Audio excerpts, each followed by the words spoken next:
అది హాస్పిటల్ ఇంటికి తీసుకొచ్చారట. ఆవిడ 15 లేదు రోజుల తర్వాత ప్రభుజీ, చేస్తారు. ఆవిడ ఏదో సర్వీస్ అడిగితే ఆవిడ యాక్సెప్ట్ చేశారు, ఉన్నారు వెల్కమ్ అవును, కాల్స్. తెలుసు చెప్పారు, మాట్లాడారు. అయితే కొన్ని అది రోజులు టైం ఆయన అడిగారు.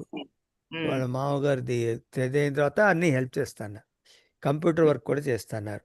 So we have 4 people for computer work. హరిత, శ్రీనివాస్ సేవిక, నాగరాజు గారు మరీ సోర్స్ మనకి. Okay okay Mata, for your information చెప్తున్నా సందర్భం. అలాగే అలాగే క్లాస్ ప్రభుజీ. కానివ్వండి థ్యాంక్ మాత. హరే కృష్ణ. హరే కృష్ణ. హరే కృష్ణ.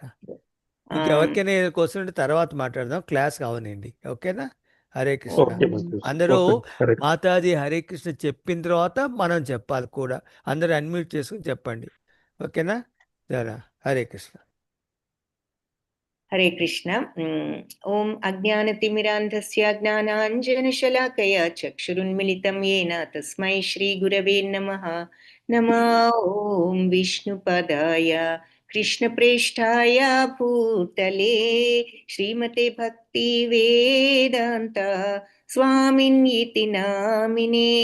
నమస్తే సరస్వతి దేవి గౌరవాణి ప్రచారిణే నిర్విశేష శూన్యవాది పాశ్చాత్య దేశధారిణి.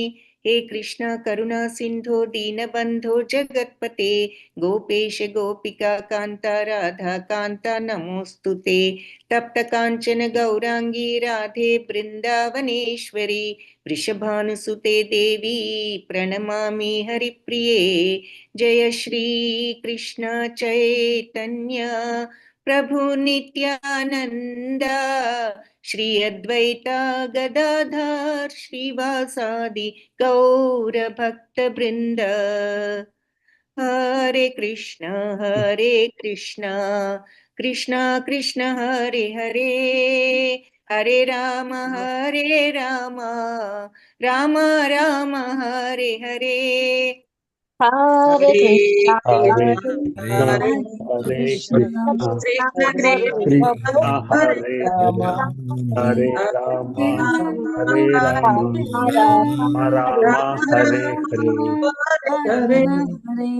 हरे कृष्ण कृष्ण कृष्ण कृष्ण हरे हरे, हरे राम राम राम हरे हरे.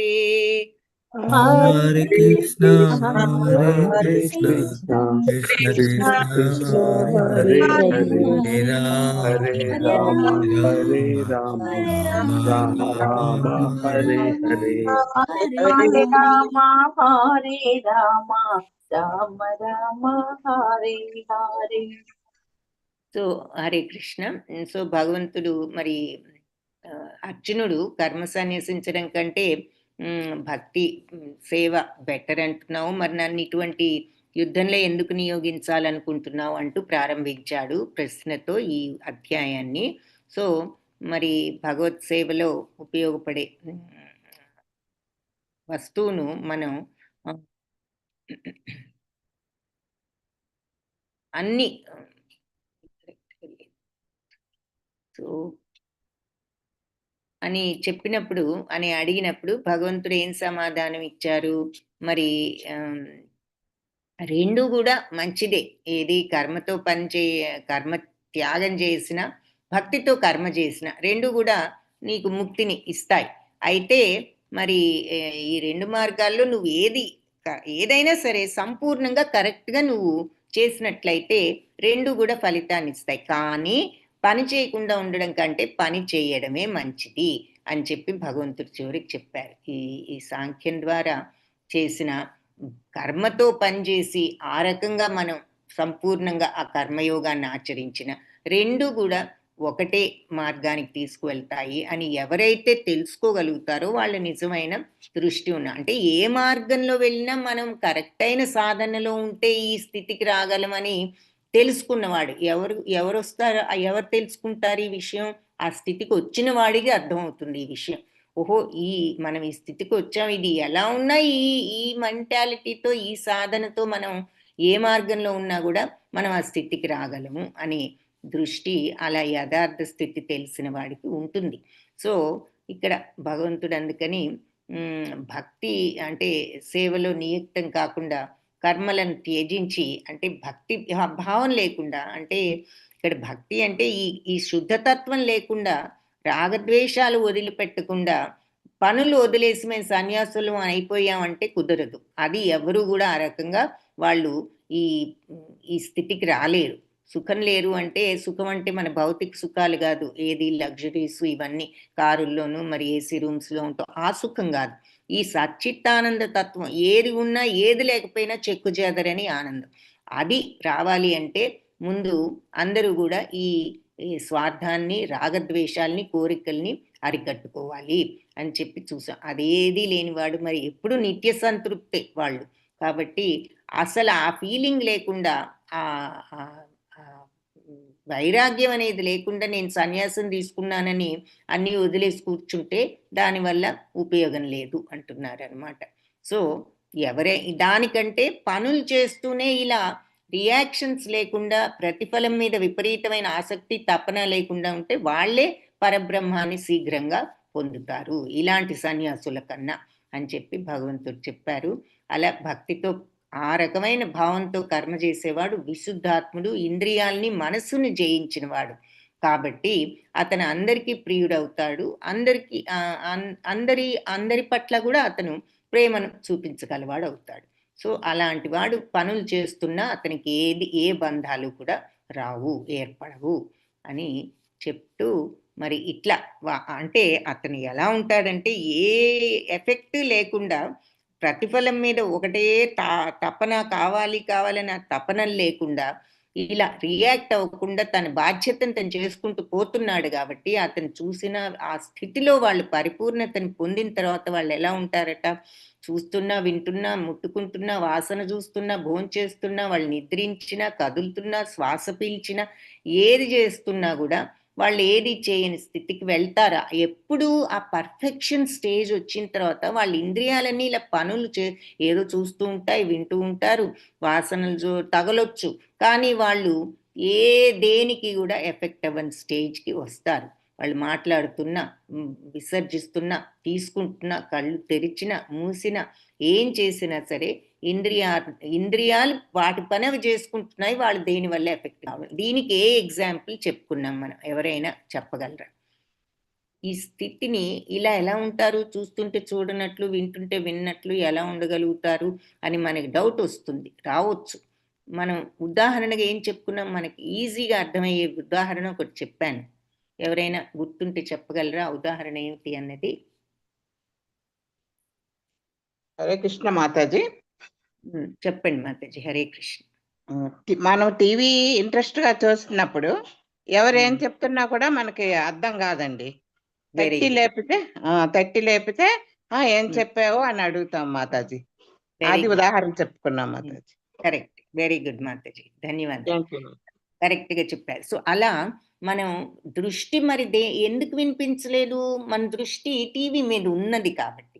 అలా వీళ్ళ యొక్క దృష్టి మరి ఆ భగవంతుడి మీద, ఆ సమత్వం మీద ఉన్నది కాబట్టి వాళ్ళు ఏది ఈ రకంగా వాళ్ళు మనలాగా అబ్బా ఇంత బాగుంది, అంత బాగుంది, ఇదంతా మనకి కోరిక ఉండబట్టి మనం ఇంద్రియాలన్నింటికి రియాక్ట్ అవుతూ ఉంటాం.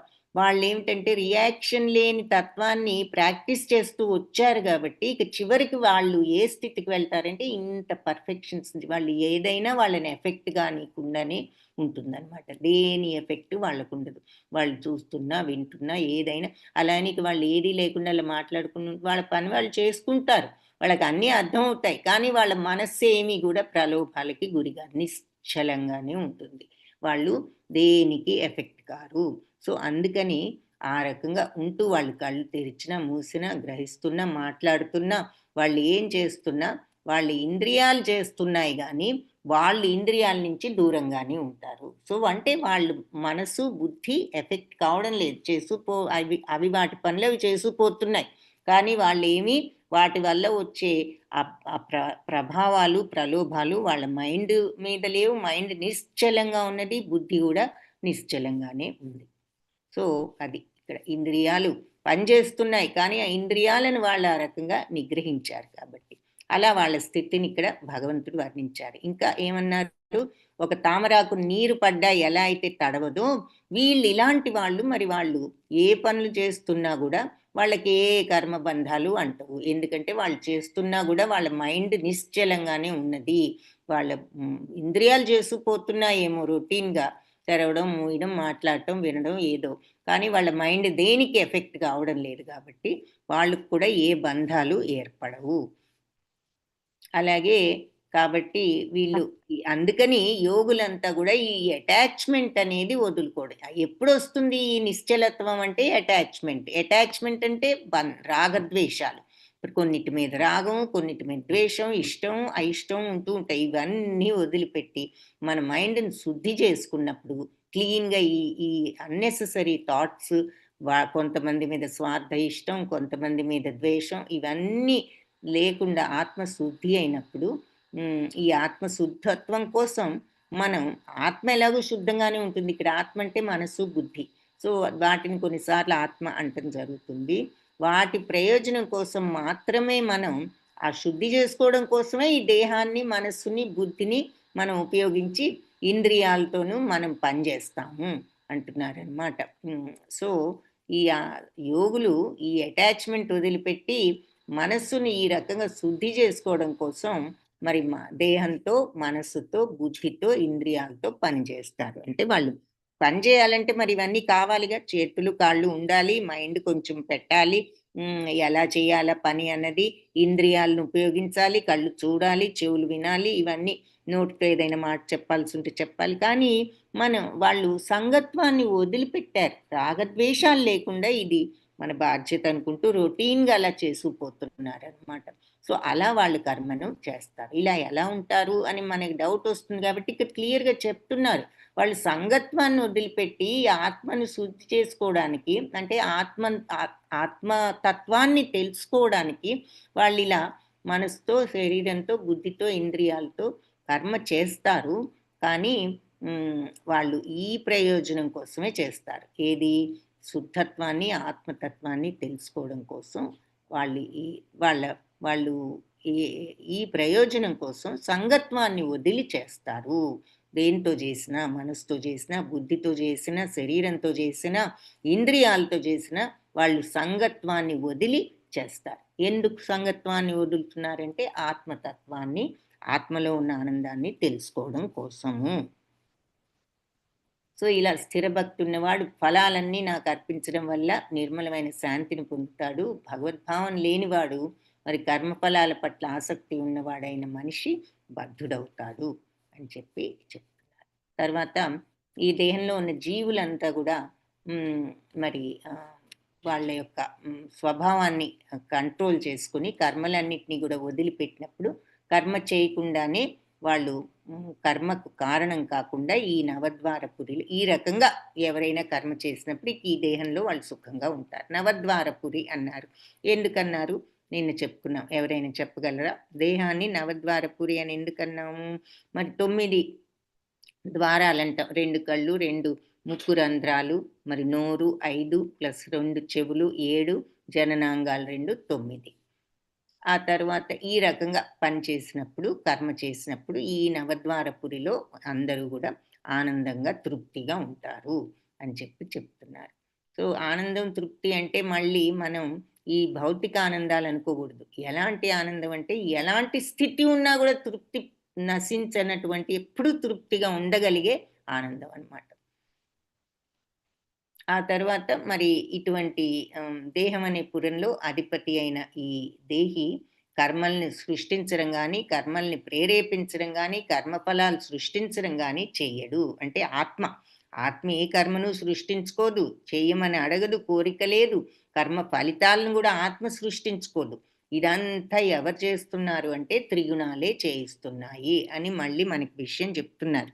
మీరు ఇవన్నీ చేస్తున్నారు అంటే ఎందుకు చేస్తున్నారు? ఈ సత్వరజస్తమో గుణాలు మీ అలవర్చుకున్నారు. ఆ గుణాలు మిమ్మల్ని ఈ రకంగా చేయిస్తున్నాయి.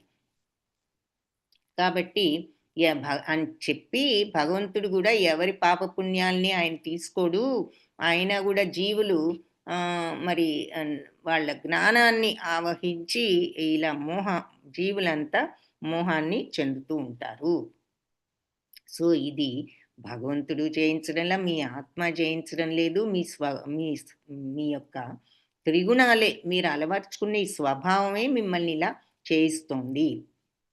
భగవంతుడు ఏ పాప పుణ్యాన్ని ఆయన గ్రహించడు. మరి పుణ్యం అంటే మన యాక్షన్స్‌ని బట్టి ఇస్తారు. అది. అంతేగాని ఆయన మనకి స్పెసిఫిక్‌గా ఏదో పాపాన్ని, పుణ్యాన్ని ఆయన ఇచ్చేది లేదు. మనం ఎలా ప్రవర్తిస్తే అది వస్తుంది. కానీ మరి మనం ఈ మోహంలో ఉండి ఆ జ్ఞానంలో ఈ విషయాన్ని మనం సత్వరజస్ తమో గుణాలతో ఉన్నాము. అందుకే ఆ గుణాలు మనతో ఇలా చేస్తున్నాయి. ఆ గుణాలు కంట్రోల్ చేసుకుందాము అని గుణాతీతంగా వెళ్ళగలగటానికి. గుణాలతీతంగా వెళ్ళాలంటే మరి రాగద్వేషాలే ఈ గుణాతీతాలు. ఈ గుణాలన్నీ కల్పిస్తున్నాయి మనకి రాగద్వేషాలు. రాగద్వేషాలు కల్పిస్తున్నాయి. గుణాలు మనకి రాగద్వేషాలను కల్పిస్తున్నాయి. కాబట్టి గుణాతీతంగా వెళ్ళడం అంటే ఈ రాగద్వేషాలను మనం తప్పించుకోగలిగినప్పుడు మనం గుణాతీతులుగా వెళ్ళవచ్చు. జ్ఞానేన తు తదజ్ఞానం యేషాం నాశితమాత్మనః తేషామాదిత్యవజ్ఞానం ప్రకాశయతి తత్పరం. సో అజ్ఞానాన్ని నశింపజేసే ఇటువంటి జ్ఞానంతో ఎప్పుడైతే తదజ్ఞానం యేషాం నాశితం ఆత్మనః. సో ఎప్పుడైతే మరి ఇటువంటి జ్ఞానంతో మనం అజ్ఞానం పోగొట్టేటటువంటి నశింపజేసేటటువంటి జ్ఞానంతో మనం ప్రకాశవంతం అవుతాము. తేషాం ఆదిత్యవద్ జ్ఞానం అంటే ఉదయిస్తున్న సూర్యుడి వలె ఆ జ్ఞానం ప్రకాశయతి తత్పరం అంటే ప్రకాశింపజేస్తుంది భగవద్భావాన్ని అంటున్నారు. అంటే అజ్ఞానాన్ని నశింపజేసే ఈ జ్ఞానంతో మనం ఎప్పుడైతే ప్రకాశవంతం అవుతామో మరి పగటి సమయంలో సూర్యుడు గనక సమస్తాన్ని ఏ రకంగా ప్రకాశవంతం చేస్తాడు? ఆదిత్యవద్ జ్ఞానం తేషాం వారి యొక్క ప్రకాశం ఎలా ఉంటుంది అంటే ఉదయించే సూర్యుడు గనక పగటి సమయంలో ఎలా ప్రకాశవంతంగా ఉంటాడో అలా వాళ్ళ జ్ఞానం కూడా ప్రకాశవంతంగా సమస్తాన్ని పరతత్వాన్ని వాళ్లకు తెలిసేటట్లుగా చేస్తుంది అంటున్నారనమాట. సో ఎప్పుడైతే ఈ జ్ఞానం అనేది ఉదయిస్తుందో అప్పుడు మనకి ఈ ఆత్మలో ఉన్నటువంటి ఆ సచ్చిత్తానంద తత్వం ఏమిటి అనేది అర్థమవుతుంది. ఏమిటంటే మాటలతో చెప్పుకోవాలి అంటే సచ్చిదానంద తత్వం అంటే ఏది జరిగినా సంతృప్తితో ఆనందంతో ఉండగలగటం. దుఃఖం అనేది లేదు. ఇక ఎప్పుడు ఆనందమే. అది మనకి లేదు. మనకి ఏదైనా లేదనగానే మనకి వెంటనే దుఃఖం వచ్చేస్తుంది. పక్క వాళ్ళకు ఉందంటే వెంటనే ఇంకా దుఃఖం, ఈర్ష్య వచ్చేస్తాయి. వాళ్ళకి ఇదేది లేదు. ఉన్నా ఒకటే లేకపోయినా ఒకటే. నిత్యానందంలో నిత్య సంతృప్తిలో ఉంటారు వాళ్ళు. కాబట్టి అది జ్ఞానం. అటువంటి ఎందుకు వచ్చింది వాళ్ళకి ఆ జ్ఞానం? రాగద్వేషాలకు అతీతంగా వెళ్ళగలిగారు కాబట్టి. వాళ్ళు రాగద్వేషాలను వదులుకున్నారు కాబట్టి. వాళ్ళకి దేని పట్ల రాగం లేదు, దేని పట్ల ద్వేషం లేదు కాబట్టి వాళ్ళు ఎప్పుడూ హ్యాపీగానే ఉంటారు. కాబట్టి అలా ఆ జ్ఞానం తెచ్చుకున్నప్పుడు సూర్యుడు ఎలా అయితే సమస్తాన్ని ప్రకాశవంతం చేస్తారో వాళ్ళు కూడా అట్లా ప్రకాశవంతం అవుతారు. అంటే వాళ్ళ మొహం అంతా వెళ్ళిపోతుందని తేజస్సు ఉండొచ్చు మరి ఆ స్థితిలో. కానీ ఇక్కడ పాయింట్ ఏమిటి అంటే వాళ్ళ మనసు ఆ రకంగా ఎప్పుడు ఆ నిత్యానందం అనేటటువంటి సంతృప్తితో ప్రజ్వరిల్లుతూ ఉంటారు. అది అని చెప్తున్నా. అదే ఆత్మ యొక్క తత్వము. ఆ తత్వము, ఆ కాంతి, ఆ ప్రకాశత్వం వాళ్ళకి తెలిసిపోతుంది ఆ స్థితిలోకి వెళ్ళినప్పుడు, రాగద్వేషాలు వదులుకున్నప్పుడు. తద్బుద్ధియస్తదాత్మానస్తన్నిష్టాస్తత్పరాయణః గచ్చంత్య పునరావృత్తిం జ్ఞాన నిర్ధూత కల్మషాః. మరి బుద్ధి బుద్ధయ. సో ఎప్పుడు కూడా ఇలా ఆ రకంగా బుద్ధిని మరి తదాత్మ అలాగే మనస్సును తర్వాత తన్నిష్ట మరి భగవంతుడి మీదే పెట్టిన వాళ్లకు తత్పరాయణ ఆయన్నే పూర్తిగా ఆశ్రయించిన వాళ్ళు శరణాగతులైన వాళ్ళు గత్యంత పొందుతారు అపునరావృత్తి అంటే మళ్ళీ పుట్టడం అనేది లేని స్థితి అంటే మోక్ష స్థితి పొందుతారు. జ్ఞాన నిర్ధూత జ్ఞానంతో ప్రక్షాళనం చేయబడి కల్మషాలన్నీ కూడా ప్రక్షాళనం చేయబడతాయి వాళ్ళ జ్ఞానంతో అని చెప్తున్నారు. సో ఇలా బుద్ధి, మనసు, నిష్ఠ, శరణాగతి, ఆశ్రయం అన్నీ కూడా భగవంతుడి మీద పెట్టిన వాళ్లకు మరి ఆ సంపూర్ణ జ్ఞానంతో ఇక కల్మషరహితులై వాళ్ళు ముక్తి మార్గంలో ప్రయాణిస్తారు. అంటే ఇక్కడ తద్బుద్ధి అంటే ఎవరైతే బుద్ధిని, మనస్సును, నిష్టను అన్నిటినీ కూడా ఇలా సమత్వంలో పెట్టుకున్నవాడు, దాన్నే ఆ పద్ధతిని ఆశ్రయించిన వాడు ఇక ఎప్పుడు కూడా కల్మషాలకు అతీతుడుగా ఉంటాడు. కల్మషాలు లేకుండానే ఉంటాడు. మరి ఎవరైతే ఇంత సమత్వంతో ఉంటాడో ఇక వాళ్ళకి ఏం కల్మషాలు ఉంటాయి? ఉండవు. సో నేరుగా వాళ్ళు ముక్తి గచ్చంతి అపునరావృత్తి, వాళ్ళకి మళ్ళీ పుట్టకపోవడం అనే స్థితి గ్యారంటీగా వస్తుంది. అంటే మోక్షం తప్పనిసరిగా వస్తుంది. పునరావృత్తి అంటే మళ్ళీ పుట్టడం, అపునరావృత్తి అంటే మళ్ళీ పుట్టకుండా ఉండడం. అంటే ఇక అదేమిటి పుట్టకుండా ఉండడం ఈ భౌతిక ప్రపంచంలో అంటే మోక్షం. సో అది వాళ్ళకి నేరుగా ముక్తి మార్గంలోకి వెళ్తారు. ఎవరు? ఈ మనసు, బుద్ధి, నిష్ఠ అన్ని సమత్వంతో ఉంటూ ఆశ్రయం ఆ స్థితిలోనే వాళ్ళు ఆ స్థితినే ఆశ్రయించిన వాళ్ళు, రాగద్వేషాలను ఆశ్రయించడం వాళ్ళు, ఆ సమత్వ స్థితిని ఆశ్రయించిన వాళ్ళు ఆ రకంగా ముక్తిని పొందుతారు. విద్యా వినయ సంపన్నే బ్రాహ్మణే గవిహస్తిని శుని చైవ శ్వపాకే చ పండిత సమదర్శిన. సో విద్యా వినయుడైన సంపన్నుడైన బ్రాహ్మణుడైన, గోవైన, హస్తి ఏనుగైన, శుని కుక్కైన, చైవ శ్వపాకే ఇంకా స్వపాకే అంటే ఈ మాంసం తినేవాళ్ళైన అందరినీ కూడా కూడా పండిత సమదర్శిన, పండితుడు సమానంగానే చూస్తాడు. సో వినమ్రులైన యోగులు మరి యథార్థమైన జ్ఞానం ఉంది కాబట్టి వాళ్ళకి విద్యా వినయ సంపన్నుడైన బ్రాహ్మణునైనా, గోవునైనా, ఏనుగునైనా, శునకాన్ని అంటే కుక్కనైనా, శునక మాంసం తినే వాళ్ళనైనా అందరినీ సమదృష్టితో చూస్తారు. సో వాళ్ళకి వీళ్ళు వాళ్ళు అనేమి లేదు, అందరూ కూడా వాళ్ళకొకటే అంటున్నారన్నమాట.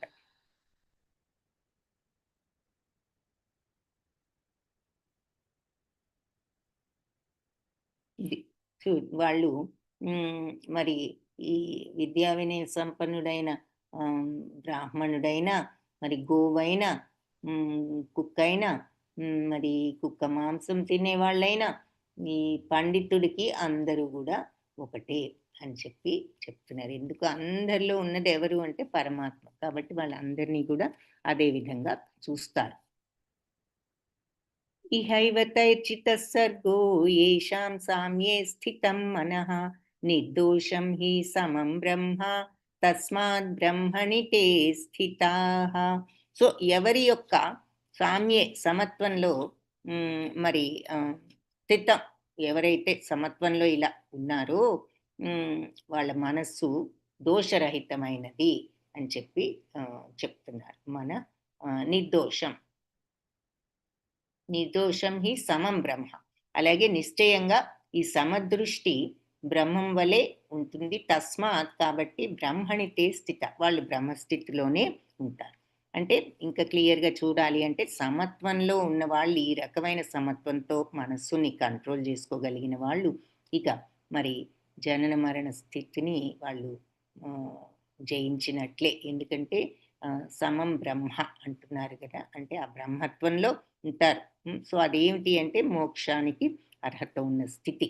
కాబట్టి వాళ్ళు బ్రహ్మం వలె దోషరహితులుగా ఉంటారు. ఆ రకంగా వాళ్ళు బ్రహ్మంలోనే స్థితిని కలిగిన వారై ఉంటారు. సో బ్రహ్మం అంటే ఈ ఆత్మ యొక్క శుద్ధతత్వం, కల్మషాలు లేని ఆ శుద్ధతత్వమే బ్రహ్మతత్వం, ఆత్మతత్వం, పరతత్వం. భగవంతుడి లక్షణం అదే. ఆయనకి ఏ కల్మషం లేదు. ఎందుకు?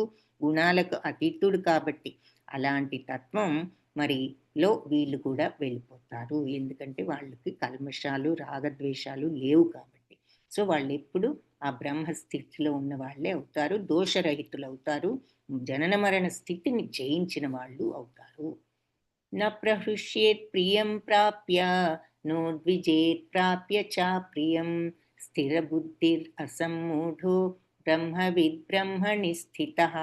సో ప్రియమైనది పొందినప్పుడు ఉప్పొంగిపోడు, అప్రియమైనది ప్రాప్తించినప్పుడు ఉద్వేగం చెందడు. అలాంటి స్థిరబుద్ధితో ఉంటూ మోహపరవశుడు కాకుండా, మోహత్వంలో లేకుండా, భగవంతుడి యొక్క ఆ తత్వాన్ని కంప్లీట్గా తెలిసిన వాడైన మనిషి పరబ్రహ్మ స్థితిలో ఉన్నవాడే. మరి అంతే కదా, భగవతత్వం ఏమిటి? ఆయన నాకు ఇది ఇష్టం అని అది వచ్చినప్పుడు పొంగిపోవడం లేదు, నాకు ఇది అయిష్టం అని ఆయన ఏదైనా ఆయనకి ఇష్టం లేనిది జరిగినప్పుడు ఉద్వేగం చెందడం లేదు. ఆయన ఎప్పుడూ స్థిరమైన మనస్తత్వం, మోహానికి అతీతుడు, త్రిగుణాలకు అతీతుడు భగవంతుడు. అలాంటి జ్ఞానం భగవంతుడిది ఆ తత్వం అని సంపూర్ణంగా తెలిసినవాడు. ఎలా తెలుసు? మాటలతోనా, ఇలా చదవటంతోనా కాదు. అతను ఆ స్థితికి రాబట్టి ఓహో ఇది భగవంతుడి యొక్క శుద్ధ తత్వం అని తెలుసుకోగలిగాడు.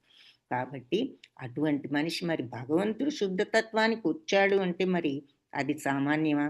అదే భగవత్ తత్వాన్ని తెలుసుకోవడం, పరబ్రహ్మాన్ని తెలుసుకున్న స్థితి. కాబట్టి అతను ఆ స్థితిలో ఉన్నాడు అని అర్థము. బాహ్యస్పర్శేష్వసక్తాత్మా విందత్యాత్మని యత్ సుఖం సబ్రహ్మయోగయుక్తాత్మ సుఖం అక్షయమశ్నుతే. సో అలాంటి ముక్త పురుషుడు బాహ్య ఇంద్రియ సుఖాలకు ఆకర్షితుడు కాకుండా ఆత్మలోనే సౌఖ్యాన్ని అనుభవిస్తాడు. అది ఇక్కడ. ఇలాంటి వాళ్ళు మనమేమో మరి ఒక మెత్తటి పరుపు కొనుక్కుంటే, ఒక మంచి కారు కొనుక్కుంటే, ఒక ఏసీ రూమ్లో ఉంటే మనకి సౌఖ్యం అనిపిస్తుంది మనకు. కానీ ఇలాంటి ముక్త పురుషులకి బాహ్య సుఖాలు కాదు వాళ్ళకి అట్రాక్షను, వాళ్ళ ఆత్మలో ఉన్నది ఈ ఆనందం. ఏమిటబ్బా ఈ ఆత్మ? ఏమిటి ఆత్మలో ఉన్న ఆనందం అంటే, మనం ప్రాక్టీస్ చేస్తే ఒక ఎక్సర్సైజ్ చెప్తాను, అందరూ ట్రై చేయండి. మనకి ఇష్టం లేనిది ఏదైనా జరిగింది, ఎవరైనా మనం వద్దు అన్న పని ఏదైనా చేసినా, మనం అనుకున్నది జరగకపోయినా చిన్న చిన్న వాటితో ట్రై చేయండి. మనం ఏదైనా ఎక్కడికైనా వెళ్దాం అనుకుంటాం, ఉదాహరణకి ఎవరైనా మన ఇంట్లో వాళ్ళు, మన స్నేహితులు ప్లాన్ చేసుకుంటే వాళ్ళు వద్దు అంటారు. వద్దు అంటే మనకు కొంచెం డిసప్పాయింట్మెంట్ కలుగుతుంది. దాంతో కొంచెం అది కోరిక తీవ్రంగా ఉంటే అవతల వాళ్ళ మీద కోపం కూడా వస్తుంది. వెళ్ళనివ్వడం లేదు, మనం ప్లాన్ చేసుకుంటే జరగనీయకుండా చేశారు. ఎక్కడికైనా బయటికి వెళ్ళడం అవ్వచ్చు, ఇంకేదన్నా అవ్వచ్చు. ఏదో అనుకున్నాం, ఒక ప్లాన్ చెయ్యాలి అనే కోరికతో పని, అది మరి ఇలా ఎవరో ఏదో అడ్డంకి పెట్టబట్టి అయిపోయినప్పుడు మనకి కొంచెం డిసప్పాయింట్మెంటు, కోరిక బాగా ఉన్నప్పుడు కోపం, ఇవన్నీ వస్తాయి. కాబట్టి అప్పుడు మనం సమత్వంతో ఉన్నప్పుడు ఏదో వాళ్ళకి ప్రాబ్లం వచ్చింది, వెళ్ళలేకపోయి ఇంకోసారి వెళ్దాం అనుకుంటే మనకి వెంటనే ఆ కోపం తగ్గిపోతుంది, కొంతన్నా తగ్గిపోతుంది. ఆ డిసప్పాయింట్మెంట్లో పూర్తిగా పోకపోయినా కొంతైనా పోతుంది. ఆ ఎంత పోతుంది అనేది దేని మీద ఆధారపడి ఉంది? మనం ఎంతగా సరిపెట్టుకుంటున్నామో దాని మీద ఆధారపడి ఉంది. సరిపెట్టుకోవడం అంటే మనం ఆ కోపాన్ని, తాపాన్ని పక్కకి నెట్టివేస్తున్నాం. కాబట్టి దాని గురించి ఇంకా ఆలోచించడంలా, ఏదో జరిగింది వదిలేద్దాం అని మనం వదిలేస్తే ఏ విషయం ఏదైనా మనం బాధ అంతగా మనకి కలిగించదు. పట్టించుకున్న కొందుకి ఇంకెక్కువ బాధ అనిపిస్తుంది. కాబట్టి ఆలోచనను తగ్గించాము అంటే ఆ విషయం మీద, మైండ్ని ఆ విషయం వైపు వెళ్లకుండా చేసేసి మనం ఇక సమాధాన పడ్డాము, యువతలకు ఇంకో వైపుకి తిప్పాము అంటే మనకి దాని మీద ఆలోచన పెద్దగా అంతగా అది మనల్ని బాధించదు. మీరు ఈ ఎక్సర్సైజ్ ట్రై చేయండి, కొన్ని ఎగ్జాంపుల్స్ చెప్పండి తర్వాత నా క్లాసెస్లో. ఇది చేస్తే మాకు నిజమే ఇలా కొంచెం మరి ఆ మనశ్శాంతి వచ్చిందా లేదా, కొద్దిగా అయినా మనం ప్రయత్నించబట్టి. అందుకే స్వల్పమప్యస్య ధర్మస్య త్రాయతే మహతో భయాత్. కొంచెమైనా ఈ మార్గాన్ని ప్రాక్టీస్ చేస్తే మహాభయాన్ని నుంచి నిన్ను కాపాడుతుంది. అంటే నువ్వు ఇటు కోపతాపాలు, ఈ ఈర్ష్యలు, ద్వేషాలు, ఈ ఆందోళనల నుంచి బయటపడతావు అని చెప్తున్నారు. కాబట్టి ఇలా బాహ్య సుఖాలకు ఆకర్షితులు కాకుండా వాళ్ళు ఆత్మలో ఉన్న తత్వమే అదన్నమాట. ఏది జరిగినా పట్టించుకోకుండా, ఎప్పుడు పట్టించుకున్నప్పుడు ఏముంది మనకు వచ్చేది? భయమా, ఆందోళన, కోపమా? ఏది రావు కదా. మనం వదిలేసామంటే ఆ విషయాన్ని మనకు అవేవి ఉండవు. సో ఆత్మ ఎప్పుడు ఇవేవి పట్టించుకోదు. ఇవన్నీ పట్టి పీడించేది మనసును, బుద్ధిని. మనసు కూడా బుద్ధిని కూడా లొంగ తీసుకుంటుంది. దులిపేసామనుకోండి, అన్నీ క్లీన్ చేసేసామనుకోండి మనసును, మనకి ఏది కూడా ఆత్మలాగానే శుద్ధిగా ఉండగలుగుతాం. అప్పుడు ఆత్మలో శుద్ధత్వం ఇలా ఉంటుందా అని మనకు అర్థమవుతుంది. అందుకే ఆత్మలో ఉన్న శుద్ధత్వాన్ని మనకు కనిపించకుండా చేసేది కోరికనే ముసుగు వీటన్నిటినీ, మనసుని, బుద్ధిని కప్పివేసింది, ఇంద్రియాలని. అందుకే ఆత్మలో ఉన్న సుఖం మనకు కనపడడం లేదు అని చెప్తారు ఒక శ్లోకంలో. సో ఏమిటి అంటే ఆ కోరికే మరి ఇవన్నీ ఈ ఫీలింగ్స్ అన్నీ కలిగిస్తోంది. కోపాలు, తాపాలు, రాగాలు, ద్వేషాలు ఇవన్నీ. ఆ కోరిక లేనప్పుడు మరి ఏముంటుంది? ఇంకా ఆందోళన ఉంటుందా? భయం ఉంటుందా? కోపం ఉంటుందా? ఏదీ ఉండదు. కాబట్టి అప్పుడు ఓహో! ఇది ఆత్మతత్వం ఇంత స్వచ్ఛంగా, ఇంత తృప్తిగా, ఏ వరి లేకుండా ఇలా ఎప్పుడు తృప్తిగా, ప్రశాంతంగా ఉంటుందా అనేది అర్థమవుతుందనమాట మనకు. కాబట్టి ముక్త పురుషుడు ఇలాంటి బాహ్య సౌఖ్యాలే మనకి ఇవన్నీ కలిగిస్తున్నాయి. అట్రాక్షన్స్ మనుష్యులవ్వని, మన ఫ్యామిలీ అనుకునవ్వనివ్వండి, ఏదైనా. కాబట్టి ఈ సుఖాలవ్వనివ్వండి, వాటికి ఆకర్షితుడు కాకుండా ఆత్మలో సౌఖ్యాన్ని అంటే ఆ సమత్వంతో అతని ఆత్మతత్వంలో ఉన్న సచ్చిత్తానంద తత్వాన్ని అనుభవిస్తూ ఎప్పుడూ ఆ ధ్యానమగ్నుడై ఉంటాడు. అలాంటి పరబ్రహ్మాన్ని అతను ఆ తత్వంతో ధ్యానిస్తున్నాడు కాబట్టి, పరబ్రహ్మాన్ని ధ్యానించడం అంటే రాగద్వేషాలతో నిండి లేడు, శుద్ధత్వంతో ఉన్నాడు కాబట్టి పరబ్రహ్మంలోనే ఉన్నవాడవుతాడు. కాబట్టే అతను అనంత సౌఖ్యాన్ని అనుభవిస్తాడు అని చెప్తున్నారు. ఏహి సంస్పర్శజా భోగా దుఃఖయోనయ ఏవతే ఆద్యంతవంత కౌంతేయ నటేషు రమతే బుధే. ఏహి సంస్పర్శజా భోగ, ఈ ఇంద్రియాల యొక్క కనెక్షన్తో పెట్టుకునే ఈ భోగాలన్నీ కూడా దుఃఖ కారణమే. తప్పనిసరిగా దుఃఖమే ఇస్తాయి మనకి ఎప్పటికైనా. ఇవన్నీ కూడా ఆది అంతవంతాలు అంటే ఇవన్నీ బిగినింగ్ ఎండ్ ఉన్న సుఖాలు. ప్రతి సుఖానికి బిగినింగ్ ఎండ్ ఉంటుందిగా. సోఫా కొనుక్కున్నాం, సుఖం ప్రారంభమైంది. ఒక నెల రోజులు, 6 నెలలు, 1 year, 2 years అయిన తర్వాత సోఫాలో ఏదో గట్టిదనం వచ్చింది, ఇదంతా ఏదో ఒక పక్కకు పోయింది, సుఖం ఎండ్ అయిపోయింది ఆ సోఫా ఓల్డ్ అవ్వగానే. అలాగే మరి ఈ కారు కొనుక్కుంటాం, కొన్ని సంవత్సరాలు సుఖం అనుకుంటాము, తర్వాత సుఖం పాతబడిపోతుంది, ఇంకా తర్వాత కారుకు రిపేర్లు వస్తే సుఖం మళ్ళీ దుఃఖం అవుతుంది. సో ఎండ్ అవుతుంది. ప్రతి దానికి కూడా బిగినింగ్ ఎండ్ ఉంది ఇక్కడ. మనం సుఖం అనుకునే ప్రతి విషయానికి కూడా. అందుకని ఇవన్నీ ఆద్యంతవంతాలు అంటే బిగినింగ్ ఎండ్ ఉన్న సుఖాలు కానీ పర్మనెంట్ సుఖాలు కాదు అని కౌంతేయ. నటేషు రమతే, అతను వీటిల్లో రమించడు, ఆనందించడు. బుధ అంటే బుద్ధిమంతుడు, వివేకవంతుడు. ఇటువంటి బిగినింగ్ ఎండ్ ఉన్న సుఖాల్లో అతను ఆనందాన్ని వెతుక్కోడు. ఎందుకంటే ఇవన్నీ ఎప్పటికప్పటికి ఎండ్ అవుతాయని అతనికి తెలుసు. ఈ ఇంద్రియాలతో మనం ఇంద్రియ సంపర్కంతో కలిగే కోరికల వల్ల వచ్చే సుఖాలు, ఆ కోరికలు తీర్చుకుంటం వల్ల వచ్చే సుఖం ఎప్పుడు కూడా పర్మనెంట్ కాదని అతనికి తెలుసు అంటున్నారనమాట. సో బుద్ధిమంతుడైన వాడు ఇంద్రియ సంపర్కంతో కలిగే దుఃఖ కారణాల్లో పాల్గొనడు. ఈ ఇంద్రియ సంపర్కంతో కలిగే అన్నీ కూడా దుఃఖ కారణాలే. మనం కోరిక తీర్చుకుంటే అబ్బా సోఫా మంచిది కొనుక్కుంటే దుఃఖం ఎలా అవుతుంది అనుకుంటాం. ఏమిటి దీనికి ఇది మళ్ళీ ఒక 5 సంవత్సరాలు 10 సంవత్సరాలు పోతే పక్క వాళ్ళు ఇంకా బెటర్ సోఫా, ఇంకా మంచి సోఫా, కొత్త మోడల్ కొనుక్కున్నారు అనేసరికి మనకి దీని మీద మోజుపోతుంది. ఇంకా కొన్నాళ్ళు పోతే దాన్ని చూస్తే దుఃఖం కూడా వస్తుంది, మనం కొత్తది కొనుక్కోలేకపోతున్నామే. సో వీటన్నిటికీ కూడా ఇలా బిగినింగ్ ఎండ్ ఉన్నాయి కాబట్టి ఈ బుద్ధిమంతుడు, వివేకవంతుడు ఇటువంటి వాటిల్లో ఆనందాన్ని వెతుక్కోడు. ఇవన్నీ ఎండ్ అయ్యే ఆనందాలే, పర్మనెంట్ కాదు అని అతను ఆత్మలో ఉన్న తృప్తి, తన అన్ని కోరికలు పక్కన పెడితే ఎప్పుడూ ఆనందమే అనేది అతనికి తెలుసు. శక్నోతి హైవయ సోఢుం ప్రాక్షరీర విమోక్షణాత్ కామక్రోధోద్భవం వేగం సయుక్త ససుఖీ నరః. సో దేహాన్ని వదలడానికి ముందే ఇంద్రియాల కోరికలను అదుపు చేసుకున్నవాడు, కామక్రోధ వేగాన్ని అదుపు చేసుకున్నవాడు, దివ్య స్థితిలో ఉన్నవాడు ఈ జగంలో సుఖవంతుడవుతాడు. కాబట్టి మనం ఈ శరీరాన్ని వదలక ముందే ఈ విషయాన్ని మనం అర్థం చేసుకుని, మన కోరికల్ని అదుపు చేసుకుని, కామాన్ని, క్రోధాన్ని, కోపాన్ని, ఆ వేగాన్ని కంట్రోల్ చేసుకున్నప్పుడు ఎంత త్వరగా వచ్చేస్తుంది కోపం, వేగం. ఆ క్రోధ వేగం ఎలా ఉంటుందో, వచ్చిందంటే ఇంక వెంటనే నోట్తో ఏదో ఒకటి అంటాం, చేతిలో ఉన్న విసురు కొట్టే వాళ్ళు ఉంటారు, అవతల వాళ్ళ మీద కలయబడే వాళ్ళు ఉంటారు. ఈ రకరకాలుగా ఆ కోపం యొక్క ప్రతాపాన్ని చూపిస్తూ ఉంటాం కదా.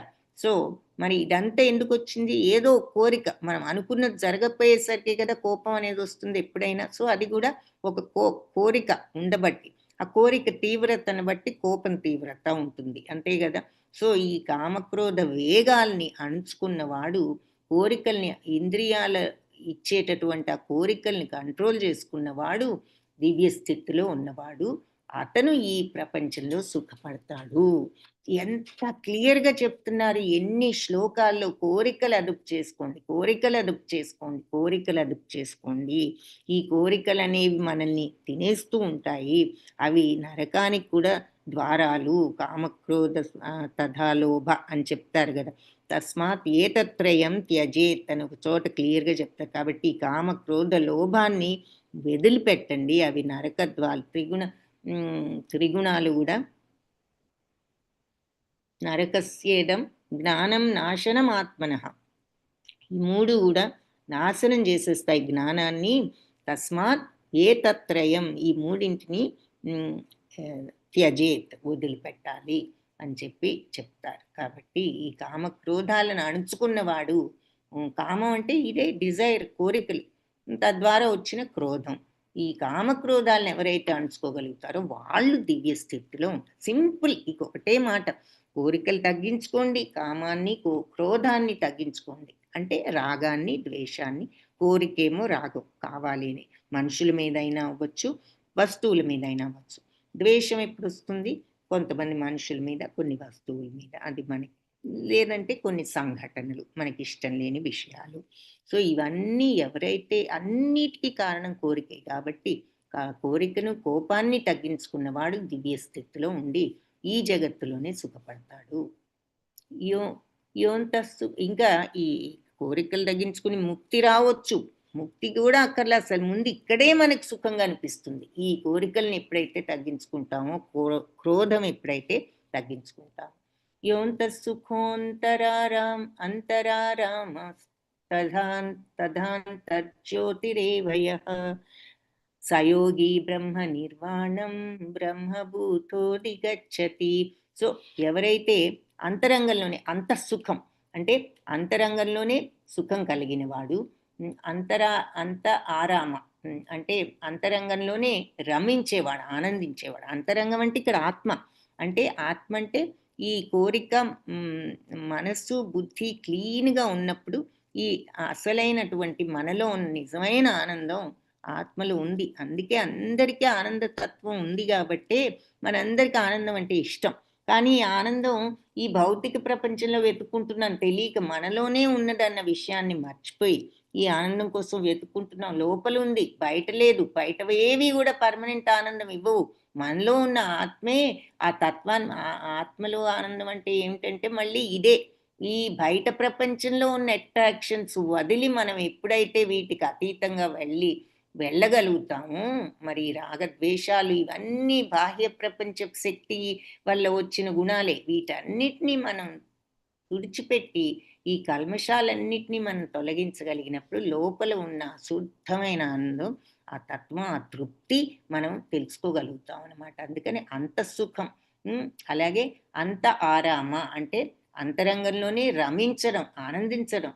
తథా అలాగే అంతర్జ్యోతి, లోపల ఉన్న ఆ వెలుగును ఏవ నిశ్చయంగా తెలుసుకుంటాడు. సయోగి, అతను ఎవరైతే తెలుసుకుంటాడో అతను యోగి. సో లోపల ఉన్న ఆత్మలోని సుఖాన్ని, ఆత్మలో ఆనందాన్ని అనుభవించేవాడు, రమించేవాడు, అంతర్జ్యోతి ఆత్మానంద వెలుగును చూడగలిగిన వాడు, అతను యోగి. బ్రహ్మ నిర్వాణం అంటే ఆ నిర్వాణం, ముక్తిని బ్రహ్మభూతోది అధిగచ్చతి, ఆ బ్రహ్మ అనుభవాన్ని, ఆత్మతత్వాన్ని పొందుతాడు.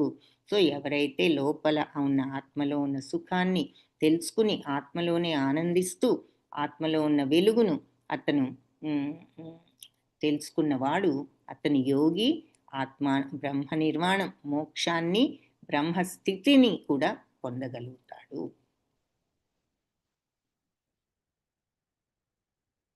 లభంతే బ్రహ్మ నిర్వాణం ఋషయః క్షీణకల్మషాః ఛిన్నద్వైధాయతాత్మనః సర్వభూతహితే రతాః. సో ఇలా బ్రహ్మ నిర్వాణం లభించి అతను ఈ ఋషులంతా కూడా కల్మషాలన్నిటినీ కూడా కడిగేసుకున్నారు. వాళ్ళు కడిగేసుకుని బ్రహ్మ నిర్వాణాన్ని పొందారు ఈ ఋషులు. చిన్నద్వైధ అంటే వాళ్ళు ఉమ్, ద్వైత భావం అంటే ద్వంద్వాలన్నీ కూడా ముక్కలు చేశారు. ఆ ద్వైత భావాన్ని వాళ్ళు భిన్నం చేశారు. అంటే ఇది సుఖం, ఇది దుఃఖం, వీడు శత్రువు, వీడు మిత్రుడు అనే భావాలేవి వాళ్ళకి లేవు. ద్వంద్వాలు యథాత్మనః ఎవరైతే ఇలా ఆత్మలోనే అనురక్తులైన వాళ్ళు సర్వభూత హితే అన్ని జీవరాశుల హితాన్ని మంచిలో రత ఆనందిస్తారు. సో అందరి ఆనందంలో వాళ్ళ ఆనందాన్ని పొందుతారు. చాలా మంది మనం అవతల వాళ్ళు సంతోషంగా ఉన్నారు, మనకేనా ఈ బాధలు, వాళ్ళందరూ బాగానే ఉన్నారు, ఎప్పుడు మనమే సఫర్ అవుతున్నాం అంటూ మనం ఈర్ష్యపడుతూ ఉంటాం. అవతల వాళ్ళు సుఖంగా ఉన్నారు, వాళ్ళు మనకు అన్నీ ఉన్నా కూడా ఒక్కటే ఇంకెవరికన్నా ఇంకేదైనా ఉందంటే మనకే లేదు, వాళ్ళ పని బాగుందే, వాళ్ళకి ఇవన్నీ ఉన్నాయి అనుకుంటూ ఉంటాం.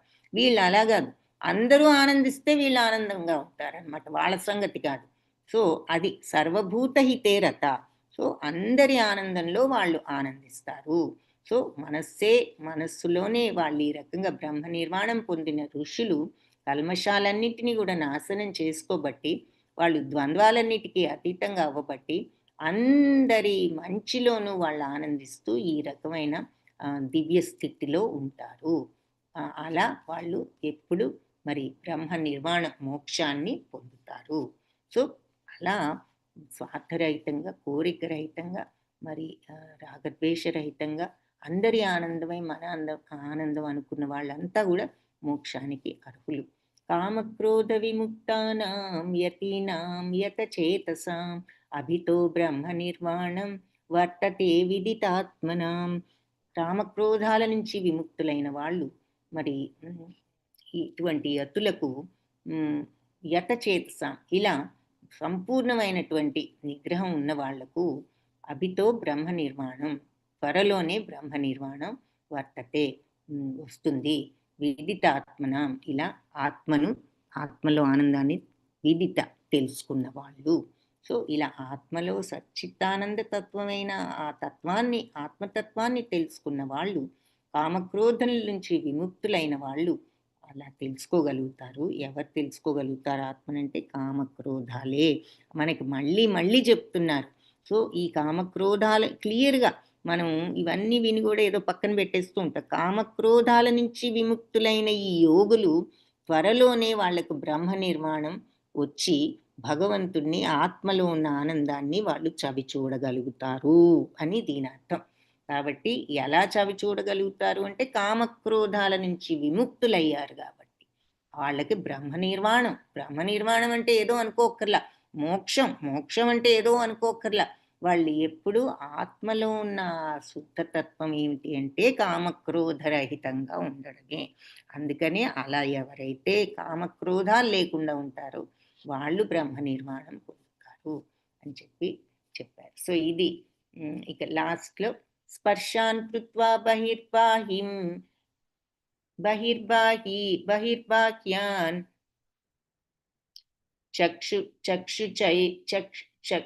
చక్షుశ్చైవాంతరే భ్రువో ప్రాణాపానౌ సమౌ కృత్వా నాసాభ్యంతరచారిణౌ యతేంద్రియమనోబుద్ధిర్మునిర్మోక్షాపరాయణః విగతేచ్ఛా భయక్రోధో యః సదా ముక్త ఏవ సః.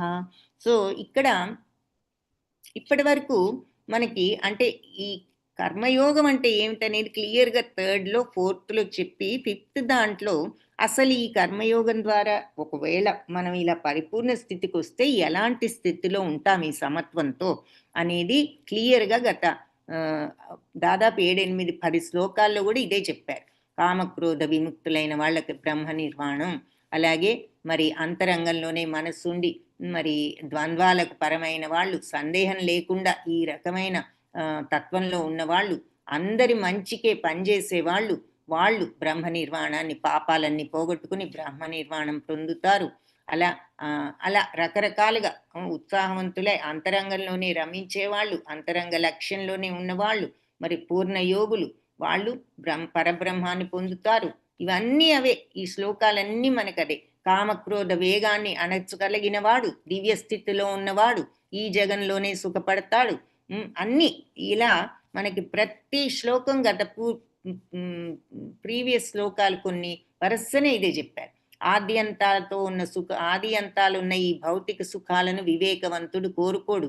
ఇవి ఇంద్రియాలతో సంపర్కం వల్ల కలిగే సుఖ దుఃఖాలు. వీటిని వివేకవంతుడు ఇంద్రియ సంపర్కం ఉన్న సుఖ దుఃఖాలు ఏవి కూడా కోరుకోడు, ఎందుకంటే అవన్నీ టెంపరీ అని తెలుసు. ముక్త పురుషుడు ఇంద్రియ సుఖాలకు ఆకర్షితుడు కాడు. ఆత్మలో ఉన్న ఆనందాన్ని అనుభవిస్తాడు. అంటే ఆత్మలో ఉన్న ఆనందాన్ని ఎప్పుడు అనుభవించగలం? రాగద్వేషాలు లేనప్పుడు అనుభవించగలం. పరబ్రహ్మాన్ని ధ్యానిస్తూ ఉంటాడు కాబట్టి ఆ రకంగా ఆత్మను అతను అనంత సౌఖ్యాన్ని అనుభవిస్తాడు అంటూ ఇలా మనకి ఆ సమత్వ స్థితి ఎలా మోక్షాన్ని ఇస్తుంది, కామక్రోధాలకు దూరంగా వెళ్ళగలిగితే అనే విషయాన్ని పదే పదే ఇప్పటి వరకు చెప్పి, ఇప్పుడు భగవంతుడు లాస్ట్లో ఏం చెప్తున్నారంటే నెక్స్ట్ది 6వది అష్టాంగ యోగం. కాబట్టి దానికి నాంది పలుకుతున్నారనమాట. దానికి ఇంట్రొడక్షన్ చెప్తున్నారు. ఏమని? సో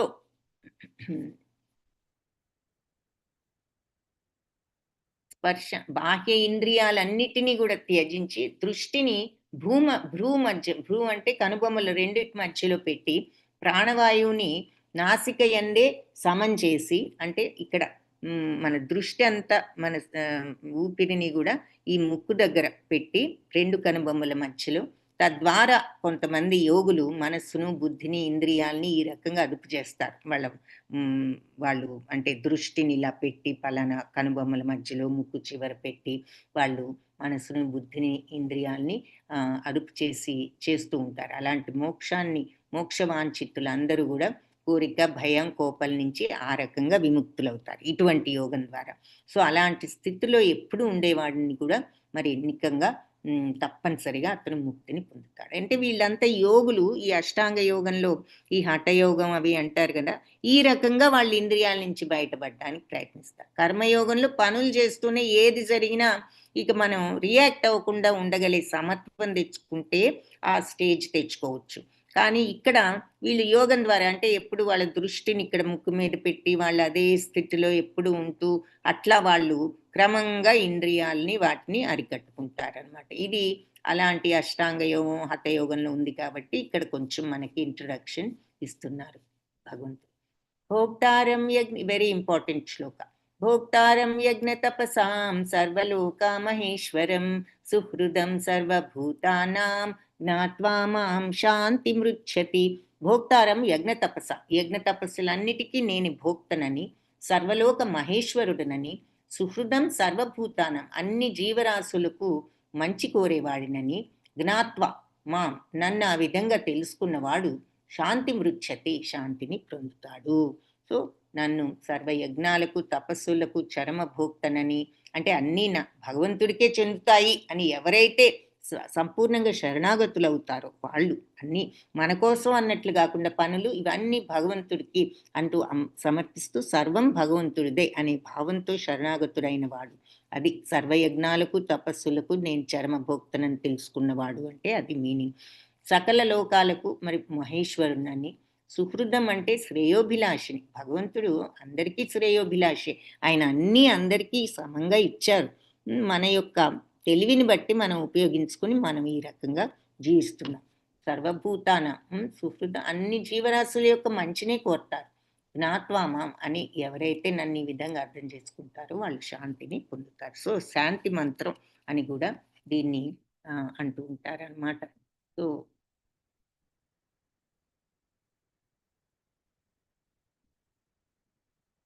భోక్తారం అన్ని మరి గోపపాలురు అందుకే భగవంతుడు చిన్నప్పుడు వాళ్ళు అన్ని చల్లులు ఆరగించుట అంటారు కదా, వాళ్ళు చద్దన్నం తెచ్చుకుని మధ్యాహ్నం తినబోతూ ముందు అందరూ మొదటి ముద్ద ఆయనకు పెట్టేవారు. వాళ్ళు ప్రేమతో, వాళ్ళు ఏదో మోక్షం కావాలని ఇది వాళ్ళకి ఏం తెలియదు, భగవంతుడి పట్ల నిష్కల్మష ప్రేమ. సో భోక్తారం అలా ప్రేమతత్వంతో ఏది చేసినా భగవంతుడికి అనేటటువంటి మెంటాలిటీతో ఉన్న వాళ్ళు సర్వలోకానికి మరి ఆయన మహేశ్వరుడు, సమస్తాన్ని ఆయనే పోషిస్తున్నారు, సృష్టిస్తున్నారు, అన్నీ చేస్తున్నారు. కాబట్టి ఆ విషయం మరి సుహృదం సర్వభూతానం అందరి యొక్క శ్రేయోభిలాషి అని ఆయన అర్థం చేసుకున్న వాళ్ళు తప్పనిసరిగా శాంతిని పొందుతారు. సో ఈ గీతా పాఠంలో మనం నేర్చుకున్నది ఏమిటి అంటే అన్ని కార్యకలాపాలని భగవత్ కైంకర్యంగా నిర్వహించే విధంగా మలుచుకోవాలి. మనం ఏ పని చేసినా భగవదర్పణం, అనే భావంతో చేయడం నేర్చుకోవాలి. అప్పుడు భగవంతుడికి అర్పించినప్పుడు, అర్పించామంటే అర్థం ఏంటి? ఎవరికైనా ఏదైనా ఇచ్చామనుకోండి, ఇచ్చిన తర్వాత ఇది నాదే, వాళ్ళకి ఆ గిఫ్ట్ నేనే ఇచ్చా, ఆ చీర నేనే ఇచ్చా, ఆవిడ కట్టుకున్నది నేను ఇచ్చిన చీరే అంటే ఎంత తప్పుగా ఉంటుంది. ఇచ్చిన తర్వాత అది ఆవిడదే, మనం ఆవిడ చీరే, మనది కాదు. ఎప్పుడైనా మనం ఎవరికైనా గిఫ్ట్ ఇచ్చాము అంటే అది వాళ్ళదే. సో భగవంతుడికి ఈ పని అర్పించాము అంటే అది ఆయనదే. సో దాని నుంచి ఏదొచ్చినా ఆయనవే, మనం తీసుకోకుండా వదిలేయమని కాదు, ఆయన ప్రసాదంగా స్వీకరిస్తాం. మరి మనం భోజనం చేస్తాం, వంట చేస్తాము, నైవేద్యం పెడతాము, తినకుండా వదులుతున్నామా? తింటున్నాం. కానీ ఎలా తింటున్నాం? ప్రసాదం అని తింటున్నాం. ఆయనకు అర్పించాం కాబట్టి అది ప్రసాదం అయింది. అలాగే మనం ఏ పని చేసినా భగవంతుడికి అర్పించినప్పుడు దాని నుండి ఏదొచ్చినా భగవత్ ప్రసాదమే. కాబట్టి ప్రసాదం బాగోకపోయినా తీసుకుంటాం, పుణ్యం భగవంతుడిది ప్రసాదం. మనం పిల్లలు నాకిది వద్దు అన్నారనుకోండి, ఏం చెప్తాం? తప్పలా అనకూడదు, ఇది ప్రసాదం తీసుకోవాలి అంటాం. అలాగే మనం కర్మ చేసినప్పుడు, భగవంతుడికి అర్పించి కర్మ చేసినప్పుడు దాని నుండి మనకి నష్టం వచ్చినా లాభం వచ్చినా భగవత్ ప్రసాదంగానే స్వీకరించాలి. అది. సో ఈ ఫైనల్గా మనం కర్మయోగంలో నేర్చుకున్నది, అన్ని కార్యకలాపాలను అంటే ఈ చాప్టర్లో చెప్పింది అలా చేస్తే మనం ఆ రకంగా మలుచుకున్నప్పుడు మనం ఎలాంటి రిజల్ట్ వచ్చినా కూడా మనం సమత్వంతో స్వీకరించగలుగుతాము. హరే కృష్ణ కృష్ణ కృష్ణ హరే హరే, హరే రామ రామ రామ హరే హరే. కృష్ణం వందే జగద్గురు.